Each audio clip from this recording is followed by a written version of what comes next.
ಇವತ್ತಿನ ವಿಶೇಷ ಬೇಸಿಗೆಯ ಸ್ಪೆಷಲ್ ಶರ್ಬತ್ತು. ಯಾವ ಶರ್ಬತ್ತು ಅಂತ ಕೇಳ್ತೀರಾ? ಬಾದಾಮಿ ಶರ್ಬತ್ತು.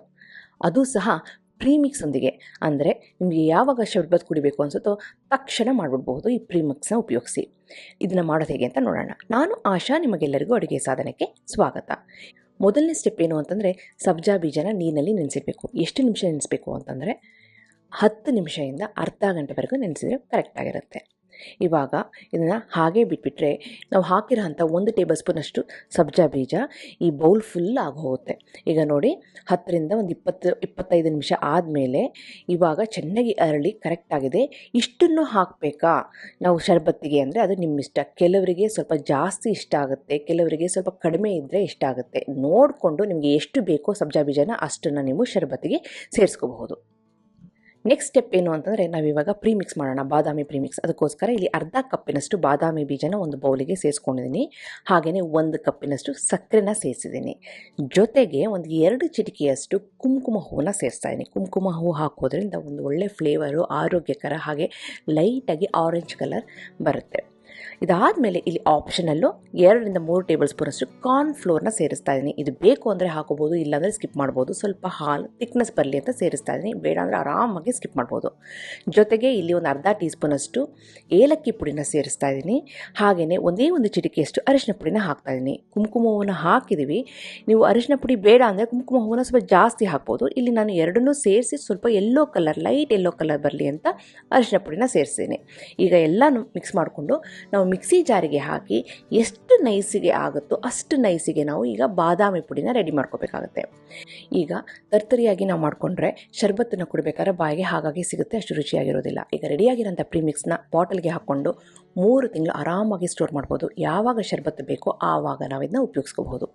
ಇವತ್ತಿನ ಈ ಶರ್ಬತ್ತು ನಾನು ಅಗಾರೋ ಅವರ 20 ಸೆಂಟಿಮೀಟರ್ ಟ್ರೈಪ್ಲೈ ಸ್ಟೀಲ್ ಓಕ್ನಲ್ಲಿ ಮಾಡ್ತಾಯಿದ್ದೀನಿ. ಇವಾಗ ನಮ್ಮ ಹತ್ರ ಸಬ್ಜಾ ಬೀಜ ರೆಡಿಯಾಗಿದೆ, ಪ್ರೀಮಿಕ್ಸ್ ರೆಡಿಯಾಗಿದೆ. ನೆಕ್ಸ್ಟ್ ಸ್ಟೆಪ್ ಏನು ಅಂತಂದರೆ, ಹಾಲನ್ನು ಕಾಯಿಸ್ಕೋಬೇಕಾಗುತ್ತೆ. ಇವತ್ತು ನಾನು ಅರ್ಧ ಲೀಟ್ರ್ ಹಾಲಿನಲ್ಲಿ ಶರ್ಬತ್ತು ಮಾಡೋದು ಹೇಗೆ ಅಂತ ತೋರಿಸ್ತಾ ಇದ್ದೀನಿ. ಮೊದಲು ಹಾಲನ್ನು ಚೆನ್ನಾಗಿ ಕಾಯಿಸ್ಕೊಬಿಡೋಣ. ಚೆನ್ನಾಗಿ ಕಾದಿರೋಂಥ ಹಾಲಿಗೆ ನಾವು ಪ್ರೀಮಿಕ್ಸನ್ನು ಹಾಕಿ ಮತ್ತೆ ನಾವು ಬೇಯಿಸ್ಕೋಬೇಕಾಗುತ್ತೆ. ಇವಾಗ ನೋಡಿದರೆ ಹಾಲು ಚೆನ್ನಾಗಿ ಕಾದಿದೆ. ಇವಾಗ ಸ್ಟವನ್ನು ಆಫ್ ಮಾಡಿಬಿಟ್ಟು ಪ್ರೀಮಿಕ್ಸನ್ನು ರೆಡಿ ಮಾಡ್ಕೋಬೇಕಾಗತ್ತೆ. ಬಾದಾಮಿ ಪ್ರೀಮಿಕ್ಸ್ನ ನಾವು ರೆಡಿ ಮಾಡಿಕೊಂಡು ಬಾಟಲಲ್ಲಿ ಹಾಕಿಟ್ಕೊಂಡಿದ್ವಲ್ವಾ, ಅರ್ಧ ಲೀಟ್ರ್ ಹಾಲಿಗೆ 2ರಿಂದ 3 ಟೇಬಲ್ ಸ್ಪೂನಷ್ಟು ಪ್ರೀಮಿಕ್ಸ್ನ ಸೇರಿಸಿ ಕರೆಕ್ಟಾಗಿರುತ್ತೆ. ಈ ಪ್ರೀಮಿಕ್ಸ್ನ ಡೈರೆಕ್ಟಿಗೆ ಹಾಲಿಗೆ ಹಾಕಿಬಿಟ್ರೆ ಗಂಟಾಗಿ ಹೋಗ್ಬಿಡುತ್ತೆ. ಹಾಗಾಗಿ ಒಂದು ಬೌಲಿಗೆ ಈ ಪ್ರೀಮಿಕ್ಸ್ 2ರಿಂದ 3 ಟೇಬಲ್ ಸ್ಪೂನಷ್ಟು ಪ್ರೀಮಿಕ್ಸ್ನ ಸೇರಿಸ್ಕೊಂಡು ಅದಕ್ಕೆ ಸ್ವಲ್ಪ ನೀರನ್ನು ಹಾಕಿ ಚೆನ್ನಾಗಿ ಈ ರೀತಿ ಗಂಜಿ ಥರ ಮಾಡ್ಕೊಬಿಟ್ಟು ಆಮೇಲೆ ನಾವು ಕಾದಿರೋಂಥ ಹಾಲಿಗೆ ಈ ಪೇಸ್ಟನ್ನ ಸೇರಿಸಿ 3ರಿಂದ 4 ನಿಮಿಷ ಲೋ ಫ್ಲೇಮಲ್ಲಿ ಬೇಯಿಸಿದರೆ ರೆಡಿಯಾಗಿ ಹೋಗ್ಬಿಡುತ್ತೆ. ಇವಾಗ ಇದಕ್ಕೆ ನಾನು ಕಾರ್ನ್ಫ್ಲೋರ್ನ ಸೇರಿಸಿದೆ. ಬರೀ 2ರಿಂದ 3 ಟೇಬಲ್ ಸ್ಪೂನಷ್ಟು ಕಾರ್ನ್ಫ್ಲೋರ್ನ ಸೇರಿಸಿದ್ದೀನಿ. ಹಾಗಾಗಿ ಈ ಹಾಲು ಅಷ್ಟು ಗಟ್ಟಿ ಆಗೋದಿಲ್ಲ. ನಿಮಗೆ ಶರ್ಬತ್ತು ಸ್ವಲ್ಪ ಜಾಸ್ತಿ ಗಟ್ಟಿಯಾಗಬೇಕು ಅಂತಂದರೆ ನಾನು 2ರಿಂದ 3 ಟೇಬಲ್ ಸ್ಪೂನಷ್ಟು ಕಾರ್ನ್ಫ್ಲೋರ್ ಸೇರಿಸಿದ್ನಲ್ಲ, ಅದ್ರ ಬದಲು ನೀವು ಅರ್ಧ ಕಪ್ಪಿನಷ್ಟು ಕಾರ್ನ್ಫ್ಲೋರ್ನ ಸೇರಿಸಿದ್ರೆ ಇದು ಚೆನ್ನಾಗಿ ಗಟ್ಟಿಯಾಗಿ ಹೋಗ್ಬಿಡುತ್ತೆ, ಕಸ್ಟರ್ಡ್ ಹಾಲು ಥರ. ಇವಾಗ ಸ್ವಲ್ಪ ಸಕ್ಕರೆ ಅಂಶ ಕಡಿಮೆ ಇರೋದ್ರಿಂದ ಈ ಹಂತದಲ್ಲಿ ಸಕ್ಕರೆಯನ್ನು ಸಹ ಸೇರಿಸ್ತಾ ಇದ್ದೀನಿ. ಮೈಲ್ಡಾಗಿ ಸಕ್ಕರೆ ಬೇಕು ಅಂತಂದರೆ ಜಾಸ್ತಿ ಸಕ್ಕರೆ ಹಾಕೋ ಅವಶ್ಯಕತೆ ಇಲ್ಲ. ಮೊದಲೇ ನಾವು ಸಕ್ಕರೆ ಪುಡಿ ಮಾಡ್ಕೊಂಡಿದ್ವಲ್ಲ, ಅಷ್ಟು ಕರೆಕ್ಟ್ ಆಗಿರುತ್ತೆ. ಇವಾಗ ಇದನ್ನೆಲ್ಲ ಹಾಕಿಬಿಟ್ಟು ಒಂದು 3ರಿಂದ 4 ನಿಮಿಷ ಲೋ ಫ್ಲೇಮಲ್ಲಿ ಬೇಯಿಸಿ ಈ ಬಾದಾಮಿ ಪುಡಿ, ಆ ಕಾರ್ನ್ಫ್ಲೋರು, ಸಕ್ಕರೆ, ಏಲಕ್ಕಿ ಪುಡಿ, ಕುಂಕುಮ ಹೂವು ಎಲ್ಲ ಚೆನ್ನಾಗಿ ಬೆಂದುಬಿಟ್ಟು ಕಲ್ಲರು ಬಿಟ್ಕೊಳ್ಳುತ್ತೆ. ಹಾಗೆ ಲೈಟಾಗಿ ತಿಕ್ನೆಸ್ ಬರುತ್ತೆ. ಇವಾಗ ನೋಡಿದರೆ ಇದು ರೆಡಿಯಾಗಿದೆ.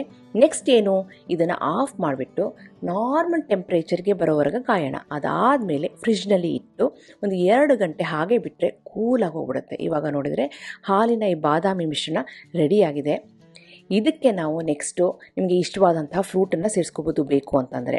ಇಲ್ಲ ಅಂದರೆ ಬರೀ ಈ ರೀತಿ ನೆನೆಸಿರೋಂಥ ಸಬ್ಜಾ ಬೀಜನ ಹಾಕಿ ಮಿಕ್ಸ್ ಮಾಡಿದರೆ ರುಚಿಯಾದಂಥ ಆರೋಗ್ಯಕರವಾದಂಥ ಬಾದಾಮಿ ಶರ್ಬತ್ತು ರೆಡಿ. ಇವತ್ತು ನಾನು ಒಂದು 5ರಿಂದ 6 ಟೇಬಲ್ ಸ್ಪೂನಷ್ಟು ಸಬ್ಜಾ ಬೀಜನ ಸೇರಿಸಿ ನೆನೆಸಿರೋ ಅಂಥದ್ದು. ಬೇಕು ಅಂದರೆ ನೀವು ಜಾಸ್ತಿ ಹಾಕೋಬೋದು, ಬೇಡ ಅಂದರೆ ಕಡಿಮೆ ಹಾಕೋಬಹುದು. ಸಬ್ಜಾ ಬೀಜ ನೋಡೋದಕ್ಕೆ ಚೆನ್ನಾಗಿರುತ್ತೆ, ತಿನ್ನೋದಕ್ಕೆ ಚೆನ್ನಾಗಿರುತ್ತೆ, ಆರೋಗ್ಯಕರನೂ ಹೌದು. ಕೊನೆಗೆ ನಾನಿಲ್ಲಿ ಐಸ್ ಕ್ಯೂಬನ್ನು ಸೇರಿಸ್ತಾ ಇದ್ದೀನಿ. ಹಾಗೆ ಸಣ್ಣದಾಗಿ ಕಟ್ ಮಾಡಿರೋಂಥ ಬಾದಾಮಿ ಪೀಸಸ್ನ ಸೇರಿಸ್ತಾ ಇದ್ದೀನಿ. ಈ ಬೇಸಿಗೆ ಕಾಲದಲ್ಲಿ ಮಕ್ಕಳು ಅದನ್ನು ಮಾಡಿಕೊಡು ಇದನ್ನು ಮಾಡಿಕೊಡು ಅಂತ ಕೇಳ್ತಾರೆ. ಈ ರೀತಿ ಬಾದಾಮಿ ಶರ್ಬತ್ತು ಮಾಡಿಕೊಡಿ, ಎಕ್ಸಲೆಂಟ್ ಆಗಿರುತ್ತೆ, ಮಾಡೋದು ಸುಲಭ. ನಿಮಗೆಲ್ಲ ಈ ರೆಸಿಪಿ ಇಷ್ಟ ಆಗಿದೆ ಅಂತ ಅಂದ್ಕೊಂಡಿದ್ದೀನಿ. ಖಂಡಿತವಾಗ್ಲೂ ಮಾಡಿ ಹೇಗೆ ಬಂತು ಅಂತ ನನ್ನ ಕಮೆಂಟ್ ಸೆಕ್ಷನ್ ದಯವಿಟ್ಟು ತಿಳಿಸಿ. ಹಾಗೆ ನೀವು ಇನ್ನು ಅಡುಗೆ ಸಾಧನಕ್ಕೆ ಸಬ್ಸ್ಕ್ರೈಬ್ ಆಗಿಲ್ಲ ಅಂದರೆ ತಡ ಯಾಕೆ, ಈಗಲೇ ಸಬ್ಸ್ಕ್ರೈಬ್ ಆಗಿ ಪಕ್ಕದ ಬೆಲ್ ಬಟನ್ ಕೂಡ ಟಚ್ ಮಾಡಿ. ಮತ್ತೊಂದು ಇಂಟ್ರೆಸ್ಟಿಂಗ್ ರೆಸಿಪಿಯೊಂದಿಗೆ ಭೇಟಿ ಆಗ್ತೇನೆ. ಅಲ್ಲಿವರೆಗೆ thank you, bye bye, see you.